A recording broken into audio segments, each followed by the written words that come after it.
आमाच्या विशेष बुलेटिनमध्ये आपलं स्वागत आहे. पाहूया विशेष बातमी. नाशिक विधान परिषद निवडणुकीच्या निकालानंतर राज्याच्या राजकारणात नव्या चर्चांना उधाण आले आहे. महायुतीचे अधिकृत उमेदवार नरेंद्र दराडे यांचा अपक्ष उमेदवार गोकुळ गीते यांनी पराभव केला. या निकालानंतर भाजपने उपमुख्यमंत्री एकनाथ शिंदेंचा करेक्ट कार्यक्रम केल्याची राजकीय वर्तुळात चर्चा रंगली आहे. याच घडामोडींवर माध्यमांनी प्रतिक्रिया विचारली असता शिवसेना उद्धव बाळासाहेब ठाकरे नेते आदित्य ठाकरे यांनी एकनाथ शिंदेंना टोला लगावत जे पेराल तेच उगवेल अशा शब्दांत सूचक प्रतिक्रिया दिली. शिवसेना शिंदेगत वगैरे नाहीये, एकच शिवसेना आहे, ती म्हणजे शिवसेना उद्धव बाळासाहेब ठाकरे पक्ष. दुसरे आहेत ते भाजपचे गुलाम आहेत. आणि ह्याच्यात आपण पाहिलं असेल, हे जे विकाऊ लोक आहेत जे आज तिकडे चाललेले आहेत, जनतेने पाहिलेलं आहे की आज लाडक्या बहिणी 85 लाख लाडक्या बहिणींना त्या योजनेतून बाहेर काढलेले आहे. आज शेतकऱ्यांची कर्जमाफी, म्हणजे आम्ही कर्जमुक्ती केली, कर्जमाफी बोलतात, ती देखील पूर्णपणे होत नाही, ती फसवी होत आहे. एका बाजूला बीएसटीला द्यायला पैसे नाही, दुसऱ्या बाजूला आपण पाहतोय जे कामं चालली आहेत महाराष्ट्र राज्यामध्ये ती बिलं काढली नाही जात आहेत.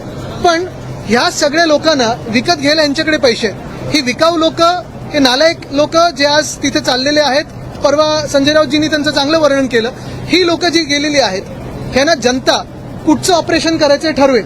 पण ह्याच्यात एक महत्वाचं आहे, हे सगळे जे खोटारडे लोक आज तिथे चाललेले आहेत, हे जिंकून आले ते भाजपाच्या विरोधातल्या मतांवर, हे जिंकून आले ते उद्धव साहेबांच्या चेहऱ्यावर जिंकून आलेत, हे जिंकून आले ते शिवसेना उद्धव बाळासाहेब ठाकरे पक्ष असेल, राष्ट्रवादी काँग्रेस शरदचंद्र पवार साहेबांचा पक्ष असेल किंवा काँग्रेस असेल, आणि आमचे सगळे मित्रपक्षांच्या सभा मागून मागून जिंकून आलेले आहेत. हे स्वतःच्या चेहऱ्यावर किंवा भाजपच्या चेहऱ्यावर जिंकून आलेले नाहीयेत. आणि लोक त्यांना त्यांच्या मतदारसंघात तसेचे तशी उत्तरं देतील.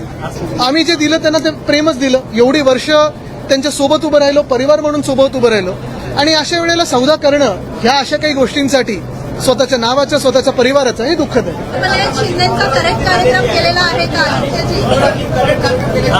अरे ये तो सिर्फ ट्रेलर है. आपण पाहिलं असेल, भाजपला देशात दंगे करता येतात, गदारोळ करता येतो, प्रचार खूप चांगला करता येतो, एक वेगळं वातावरण बनवता येतं. लोकांची जी मनं आहेत ती तशी एका वेगळ्या प्रकारे मतभेद किंवा ते एक सगळं करून लोकांना एकदम त्या कसं त्याच्यात खेचायचं हे येतं. पण महत्वाची गोष्ट एवढंच आहे की भाजपला शासन करता येत नाही, सरकार चालवता येत नाही. आणि म्हणून भाजप सरकार चालवण्यापेक्षा नुसतं तोडफोड कशी करायची, लोकांचे पक्ष कसे फोडायची, लोकांची घरं कशी तोडायची, ह्याच्यावर लक्ष केंद्रित करू नये. थोडं ह्याच्याकडून लक्ष काढलं, निवडणुकीकडून लक्ष काढलं आणि शासन जिथे जिथे जिंकलेत ते चालवण्यात जर लक्ष दिलं तर सरकार अजून चांगली चालू शकतात. पण हेच माझं म्हणणं आहे की हे आमदार फोडा, मग आता खासदार फोडू, मग आता आम्ही परत एकदा तुमचे आमदार फोडू, मग नगरसेवक फोडू. थोडं तरी लक्ष तुम्हाला ज्याच्यासाठी निवडून दिलं असेल त्या निवडणूक आयोगाने त्याच्यावर तर टाका. खासदार निवडून गेले ते एक सांगतायत निधी मिळत नव्हता, राष्ट्रीयकर असेल किंवा उपराजे निंबाळकर, त्याच्यामुळे हे पाऊल उचलावं. म्हणजे दुसरी बाजू ही पण दिसत आहे की हे सरकार कसं मतभेद करतं, हे एक फार महत्वाचं आहे. आज आम्हाला इथे सगळे जे आम्ही आमदार उभे आहोत, आम्हाला कोणालाही निधी मिळत नाहीये.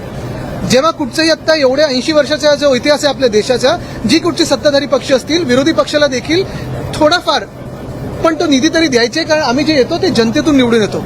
जर तुम्ही आम्हाला निधी नाही दिलात तर अन्याय हा फक्त आमच्या मतदारांवर नाही तर तुमच्या पण मतदारांवर तेवढंच होतो, कारण सगळे ह्या देशाचे नागरिक आहेत. हे जरी असलं तरी आम्हाला जे निवडून दिलेलं आहे ते शिवसेना उद्धव बाळासाहेब ठाकरे पक्ष म्हणून निवडून दिलेलं आहे, भाजप विरोधी म्हणून दिलेलं आहे आणि राष्ट्राच्या हितात, महाराष्ट्राच्या हितासाठी आम्हाला निवडून दिलेलं आहे. हे जे कोणी पलटत ना तिथे निधी द्या निधी द्या, ते काही मतदारसंघाच्या निधीसाठी नाही, स्वतःच्या खिशांसाठी पळून गेलेले आहेत. भाजप आणि त्यांचे जे मित्र पक्ष आहेत आणि त्यांचे जे गुलाम पक्ष आहेत ते नुसतं खासदार कसे फोडायचे, आमदार कसे फोडायचे, सत्ता अजून कशी प्राप्त करायची. आणि ह्यांना परत एकदा सांगतो, हे आमचे आमदार खासदार का फोडतात, कारण यांना महामानव डॉक्टर बाबासाहेब आंबेडकरांनी लिहिलेलं संविधान बदलायचं आहे. ह्या देशाच्या जनतेने 2024 मध्ये ह्यांना रोखलं, 2040 वर रोखलं आणि म्हणून हे सगळे खासदार निवडून दिले होते. आता हेच खासदार फोडून त्यांना परत महामानव डॉक्टर बाबासाहेब आंबेडकरांचं संविधान हे बदलायचं आहे.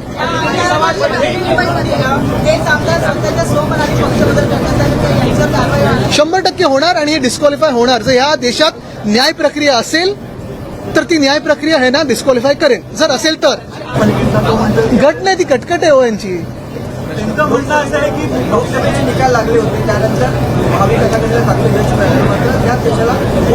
मी आज तुम्हाला परत सांगतो, महत्वाची गोष्ट हीच आहे की हे जी त्यांनी तोडफोड केली, हे 6चे 6 जे आहेत विकाऊ लोक, त्यांनी राजीनामा द्यावा आणि पुन्हा एकदा भाजपच्या चेहऱ्यावर जे कोण त्यांचे प्रमुख नेते असतील त्यांच्या चेहऱ्यावर आज निवडणूक लढवावी. आज पण त्यांना हरवून दाखवा. आमा चॅनलला लाईक करा, बातमीला शेअर करा, सबस्क्राईब फॉलो करायला विसरू नका.